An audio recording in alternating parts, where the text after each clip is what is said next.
welcome back to the Don and Gino Real Estate and Finance Show right here in your hometown station, AM 1220 KHDS. And remember, our goal is always to guide you to personal and financial wellness.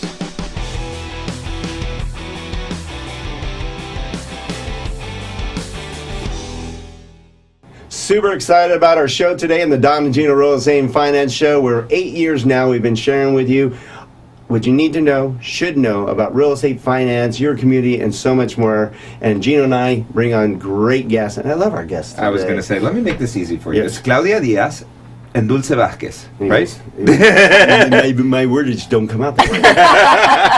I just figured I'd take that away from you and just relieve you of I that was pressure. hoping you would. Yeah, I was like, wait, why didn't I'm like, you know, I just wanted to see I you set up stumble. a flare, and he's just like, oh, it's bright out. Come on, Gino. Help me with this. Just letting you stumble a little. That's fun.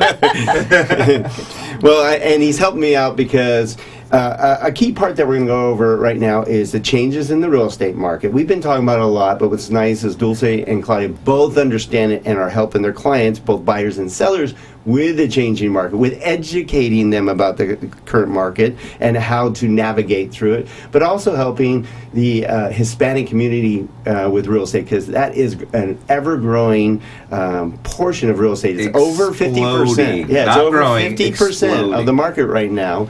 And obviously, based on the intro, you both speak Spanish. Of course. All three of us do. You're the weird one. Actually, almost everyone in the room except for you. I can understand about 3/4 of what you say, though. So That's be true. careful. He's getting a lot better. He's getting a lot better. I have had no choice. Yeah. he is. Otherwise, him and his family are talking. I'm like, quit talking about me. Now I Just know. drink more That was wine, a Don. Drink more motivator. wine. Now I know. Now I know. Yeah, he had a conversation with one of our mutual clients, all in Spanish. I'm like, yeah, we could do that. And he's like, you understood most of what we talked about. I'm like, Well, he getting started there. asking more advanced questions, you know, and instead, now he's like, hey, why did you say it like this instead of like that, you know? Yeah. Wow. Or like you used perezoso, and I'm like, oh, that's a pretty advanced word for a white dude.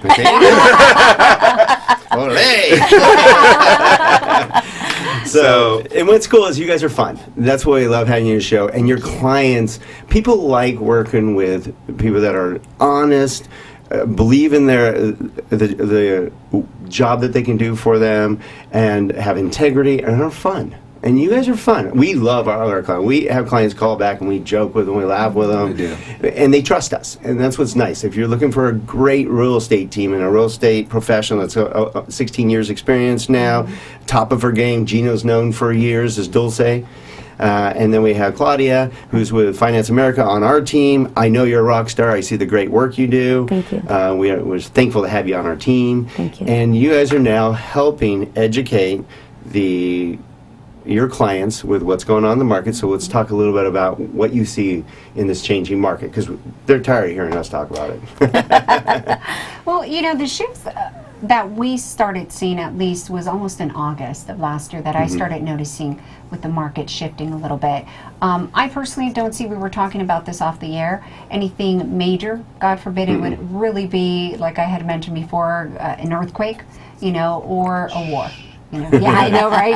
Both, right? Yeah. And you have a son in the Army. You're like, I no know, dice, that's no like dice. no dice on that one. Yeah. You know what's interesting about that, And too, thank is you that- for that. Thank him for that. That's awesome. Thank you. Yeah, we're very, very appreciative of our vets.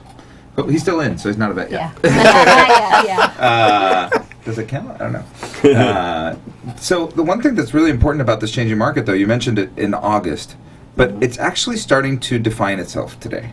It's not, you know, back then you could maybe see signs, like flares, like he was saying, like something's different, but we couldn't put our finger on it, like what's different.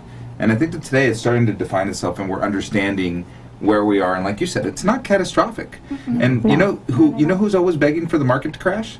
Someone who hasn't bought a house yet. Waiting Very for true. They're afraid that Yeah. they're I might have missed out, but they're not missing out, because the market, like you said, it's really about jobs and the economy, which is super strong right now. We're one of the lowest unemployment we've been in 63 years. So with that, we don't have enough homes still. Not near enough homes, because nobody built homes for 10 years. So therefore, we feel that the market's still going to remain fairly strong for quite a while. We just had Barry Habib, who's got the crystal ball for his prognostication on real estate, and he's the dude, and he's like, we have 4 or 5 years left at least. And if you don't get in now, like you were talking about, you have a little sheet there, which is really cool. The cost of renting is that how much money you're going to lose by waiting for the shoe to drop. Let alone not having the wonderful thing called home ownership. I know I went from being a homeowner for whatever, I don't know, 30, 20 something years to renting for a year. I hate it. It's not my home. I can't do anything with it. Right. It's awful. No, and then it's even worse. He's got to listen to me. Like, he'll come and he'll be like, "Oh, look what I did over here." I'm like, "It's not your house. Don't do that." Because he's like, "I can't help myself. I wanna live here. I wanna enjoy it." And He goes, "You got holes in your wall now." Hanging TVs and whatever. Yeah. So- well, you know, one of the biggest things I hear a lot from our first-time home buyers is, you know, we're waiting for the houses to drop. And again, I guess they're more worried about their monthly payment or whatever it can be. And I ask them, this is one of the first things I asked them. I said, "How long have you been renting?" And they'll say 10 years. Okay, how much are you paying currently now? And this is kind of our little cheat sheet that I had showed you, and it's pretty fun. But It is you fun. know, it really is. Even if someone was renting for a year at 1,000, in 10 years they gave up 120,000 of equity, of savings, of money that they can utilize for whatever they want, really, right? But the funnest part where I always ask them is, in history, tell me, when has your rent ever dropped? Right. It keeps increasing. Right. Every year you're in your rental, and I asked them, I said, did they increase your rent last year? Their answer immediately, yes. particularly right now, I mean, so there's been, as a landlord, we both have rental properties. I've owned my rental property since 2002. There was only a very short period of time, and it was between 2000, maybe 7 and 8, Yeah. maybe like a year, where I had to reduce the rent by $100 to fill a vacancy. But that was it. Other than that, it has been up, up, up, up, up. Yeah. And that trend always continues, and that's why we, over time, like you said, over 10 years, it could be catastrophic. A homeowner has 46 times greater net worth. waiting to Steal throw it out there. Stole it. 46 times greater net worth than a renter. 46 times. Wow. Forced savings. I mean, it really is a forced savings plan. Because you look at one neighbor versus the other, and they're like, how do they afford that home and I can't, and they make the same money? Right. Well, they bought a home 10 years ago, and they're taking that equity and leveraging it to the next home and so forth. Well, because or the investment properties or something, or they keep it as an investment property. And because we're talking about, you know, one of the things that's interesting is it is a hedge against inflation, because the government is pushing 3% inflation. That's what we target. That's what we want. Correct. Well, if you have 3% inflation and you stay in your home 20 years, guess what? That payment's going to seem really easy to make about 10, 15 years from now. Correct. Right? It might seem like a big stretch right now, but 10, 15 years from now, that payment's going to be easier and easier to make every time. Every year that goes by, there's inflation. If you have a 30-year fixed mortgage, that mortgage payment's going to stay exactly the same. And what did we talk about yesterday? Correct. People bought, or this morning, we talked about people bought houses for the price of a loaf of bread, pretty much. You know, back in the day. Yeah. I mean, here, even in, you know, people in Hancock Park, you know, they bought a house for $100,000 in Hancock Park, and now it's worth $2 million. Right. And you're like, wow. Yeah, my dad bought his house in '76 out here for $76,000. It was a two-story, big, good-sized house, and now it's probably worth, I don't know, $600,000 or so. Yeah. Yeah, and also mortgage rates are still very low, still very cheap to borrow money. Well, and we gotta. What's really important is hopefully you understand that, because that was a determinant factor when the market slowed down a little bit, and you heard, oh, the market's slowing down. Well, we had a little hitch. It's happened every couple of years. We have a little something that makes the market move, and we had interest rates go about 0.75% in 2 weeks. So into the 5s, which was sticker shock for anybody that was used to 3s. Took us a while. We had it when it went to the 4s. We had sticker shock. People forget, but that was a couple years ago when it went into the 4s. It was, I'm not getting a loan in the 4s, and then they got comfortable with it. Like, oh, 4s are great. Yeah, it is. It's a great rate. I still want to own a home. 6s are great. And then it went into the 5s for a little, Right. for a brief period. Everybody got panicked, and the stock market went down, so they lost Sure. confidence. So it slowed down the market. People want to get into homes still. We don't have enough homes. Housing is great.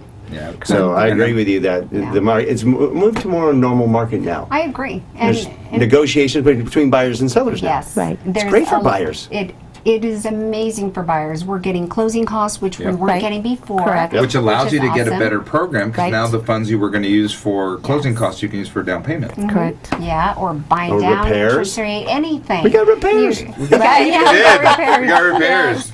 And there's so much. I mean, sellers are now being very flexible in reference to really assisting our first-time home buyers. Yeah, I mean, a Or year anything. ago, the home I purchased, it's an older home, so the AC and heater are literally like Dangerous. Dangerous. Right. Like there's a hamster still in spinning right now. It's just, and so we're like, that thing's been dead for 10 years now, and they would have told us to pound sand.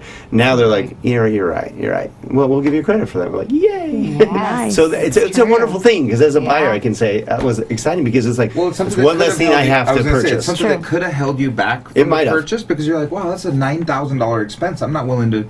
How am I going to do that? Mm-hmm. Versus Correct. now the seller's like, hey, I'll help you out with that. That's Yeah. right. Or you end up And people changing. have equity, so sellers can actually do that now That's too. There was a right. time where every sale, the seller didn't have. They're like, I'm barely getting out of this Right. thing. Now they have a Correct. little bit of something. It's like, oh, I'll take another $5,000 less and move on this thing. That's correct. Flexibility's there. The flexibility's there definitely for the sellers, because you're right, they have quite a bit of equity, and for whatever reason they're selling, a lot of them are downsizing, you know, or moving to a different city, relocation due to work, you know, so there is that flexibility where it's not going to make them or break them, you know, and they just want to make sure that someone gets a good home, and it's just us partnering up and being able to get a seller and a buyer together, Right. not get our egos in the way. It's get these people together Love that. to Very their true. ultimate goal. You know, this person needs to sell for whatever the reason is, and this person wants a home. You know, so we just got to put them together. But it's a great market. I'm excited for the market that we're getting It's into. super. And what's nice is you guys are also helping educate and consult and get more of the Hispanic market into home ownership. Yes. Both of you guys speak Spanish, obviously. Prudent home ownership, right? Yeah. Because we've seen the bad things that happened too in the Hispanic market in the last cycle. Right. It got a little scary. I mean, you know, I can't tell you how many people back then I lost loans because they're like, oh no, I got 1%. I'm like, no, you didn't. You didn't get 1%. Yeah. No, I got 1%. It says it. No, you didn't. And you ever heard of a thing called negative amortization? Amortization. They're like, no, I don't have to worry about it. They said my home will always go up in value. I don't have to worry about that. They'll refinance me out in a couple of years. Yeah. That was always the same. But what's nice is you two, you have clear consultation. Those buyers that are buying right now actually qualify for the home. It's a good market. It really is. And it's good that you guys help educate correctly Right. and inform them of what really their options are and what are the best direction. And you guys are both confident enough to do that. Right. So what's the best way to get a hold of you again? 818-209-5791. Mine's 818-970-9496. All right, you say their name correctly. All right, awesome. Well, it's been great. We have Claudia Diaz. So I you can got say you that can say one. that one with Finance of America, And I can- and we have Dulce Vazquez. You can say Vazquez. I Try can. it. Say it. Vasquez. Oh, yeah. There you go. There you go. Yeah. There we go. With I just Park don't want to Regency joining name us. hack it. Joining us and prettying up our studio. God knows you don't want to look at us again. That's right. And we'll make Thank sure you. we put your information up on post-close so that your clients and friends and family members can work with one of the best teams in the business. So thank you for being part of our show. Thank you. You Thank You you two for are both having us. lovely and great professionals. Thank We you. appreciate having you part of our lives. It's a great thing. Thank you. Appreciate All it. right, thanks a lot. All right, you can always find out more. Check us out at donandgino.com. It's as easy as donandgino.com. You will not find pizza places. You will actually have our website with over 2,000 YouTube videos with great interviews like this. So thank you for being part of our show. Cool. Actually,